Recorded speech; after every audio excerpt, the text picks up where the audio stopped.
the street with some mismatched china and a doll with no head. From time to time, I try on a pair. Once I cooked an omelet wearing a pair of ladies' reading glasses. It was a mammoth omelet. It struck fear in my heart just to look at it. I fished around in the box and pulled out a pair. They were square and flesh-colored, with lenses half an inch thick. I slipped them on. The floor dropped from under me, and when I tried to take a step, it lurched upwards. I staggered toward the hall mirror.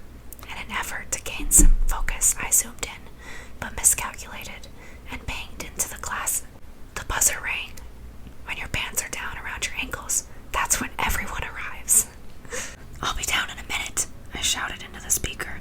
When I took off the glasses, the toolbox was there under my nose. I ran my hand across its battered top.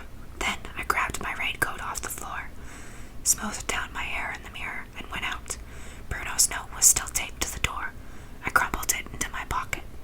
A black limousine idled in the street, rain falling in the headlights. Other than that, there were only a few empty cars parked along the curb. I was about to go back into the building, but the limousine driver rolled down the window and called my name. He wore a purple turban. I walked up to the window. "There must be a mistake," I said. "I ordered a car." "Okay," he said. "But this is a limousine," I pointed out. "Okay," he repeated, motioning me in. "I can't pay extra." The turban bobbed, he said. "Get in before you get soaking." I ducked inside. There were leather seats and a pair of crystal liquor bottles along the sideboard. It was bigger than I'd imagined, the soft, exotic music coming from up front and the gentle rhythm of the windshield wipers only barely reached me. He pointed the nose of the car into the street, and we headed into the night. The traffic lights bled into the puddles. I opened a crystal bottle, but it was empty. There was a little jar of peppermints, and I filled my pockets. When I looked down, my fly was open. I sat up and cleared my throat. "Ladies and gentlemen, I'll do my best to keep this brief. You've all been so patient. The truth is, I'm shocked, really. I'm pinching myself. An honor I could have only dreamed of. The Gold Star Lifetime Achievement Award. I'm practically speechless. Has it really been? And yet, yes, all of the evidence suggests a lifetime." We made our way through the city. I walked through all of those neighborhoods. My business took me all over the city. They even knew me in Brooklyn. I went everywhere. Picking locks for the Hasids, locks for the Schwarfters. Sometimes I even walked for pleasure. A whole Sunday I might have spent just walking. Once, years ago, I found myself in front of the botanical garden and went in to see the cherry trees. I bought some Cracker Jacks and watched the fat lazy goldfish swimming in their pool. There was a wedding party taking photographs under a tree. The white blossoms made it look as if it alone had been caught in a snowstorm. I found my way to the tropical greenhouse. It was another world in sight. Wet and warm, like the breath of people making love, had been trapped there. With my finger, I wrote on the glass, "Leo Kirksky." The limousine came to a stop. I put my face up to the window. "Which one?" The driver pointed to a townhouse. It was beautiful, with steps up to the door and leaves carved in stone. $17, the driver said.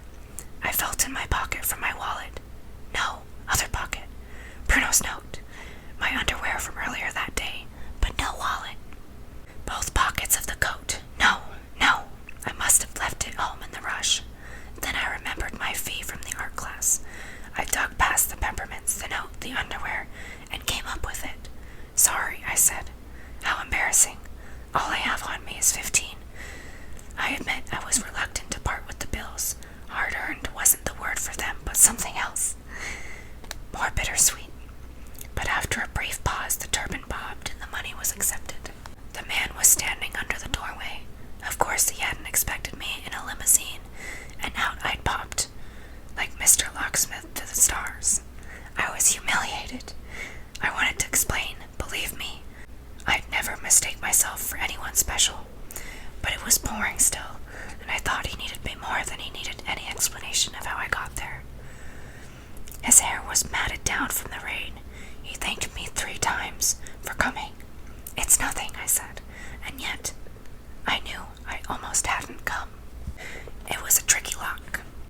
stood above me, holding my flashlight.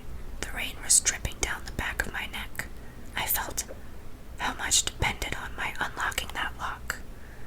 The minutes passed. I tried and failed. And then, at last, my heart started to race. I turned the handle, and the door slipped open. We stood dripping in the hallway. He took off his shoes, so I took off mine. He thanked me again, and went to change into dry clothes and call me a car. I tried to protest, saying I would take the bus or hail a taxi, but he wouldn't hear of it. What with the rain? He left me in the living room. I wandered into the dining room, and from there I caught sight of a room full of books. I'd never seen so many books in one place that wasn't a library. I walked in. I, too, like to read. Once a month, I go to the local branch.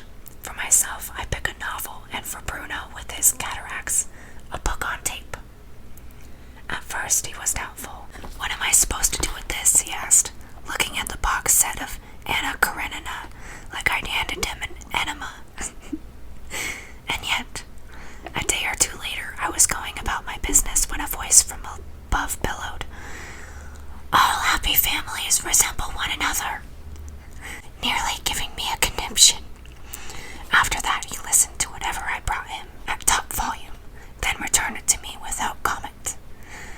One afternoon, I came back from the library with Ulysses. The next morning, I was in the bathroom when "Stately plump buck mulligan" rang out from above. For a month straight, he listened. He had a habit of pressing the stop button and rewinding when he hadn't fully understood something. An electable modality of the visible, at least that. Pause. Rewind.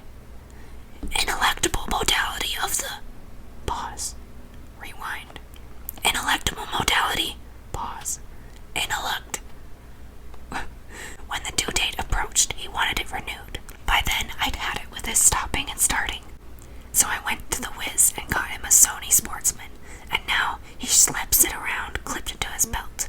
For all I know, he just likes the sound of an Irish accent. I busied myself looking through the man's shelves. Out of habit, I looked to see if there was anything by my son, Isaac. Sure enough, there was. And not just one book, but 4.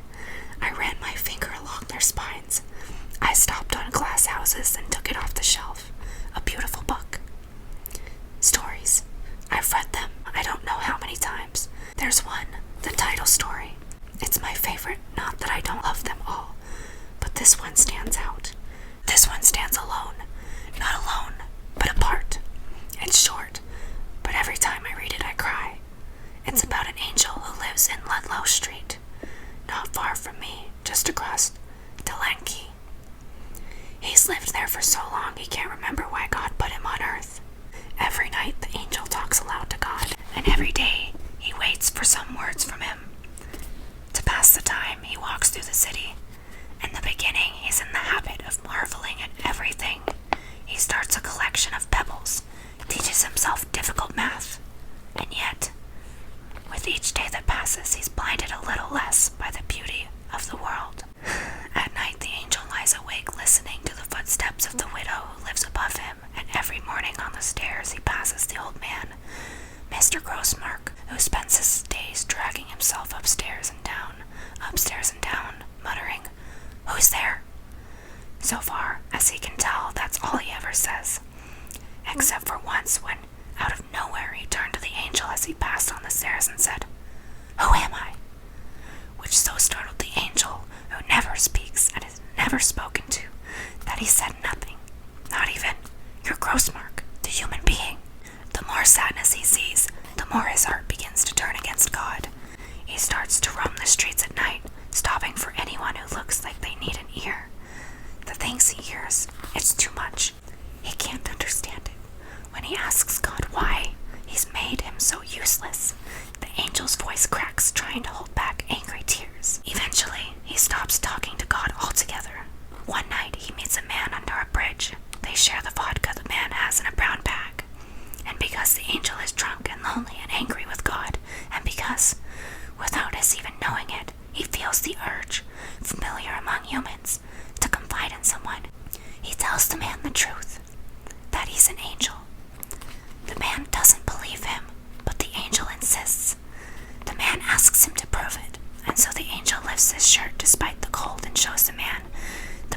circle on his chest, which is the mark of an angel. But that means nothing to the man, who doesn't know from the mark of angels. So he says, "Show me something God can do." And the angel, naive like all angels, points to the man, and because the man thinks he's lying, he punches the angel in the stomach, sending him tottering backwards off the pier and plunging into the dark river, where he drowns, because one thing about angels is that they can't swim. I'm gonna stop there. I'm not quite sure I grasp the meaning of that last story about the angel. Anyway, make sure to give this video a thumbs up if you did like this video, and if you enjoy this series. If you didn't know, I have a whole series reading this book. Oh, there's plenty of other ones to watch. If you want to watch them in order, I'll have that linked in a playlist below in the comments. Make sure to subscribe to my channel if you do like watching these, and hit that notification bell if you would like to be notified when I come out with the next part, because we still don't know what happens inside this strange man's house that he helped him get back into. This is getting really interesting. Thank you for watching. You guys are awesome. Thanks for supporting me. Even just watching my videos supports me, but a large percentage of my viewers are not subscribed, so please, just subscribe.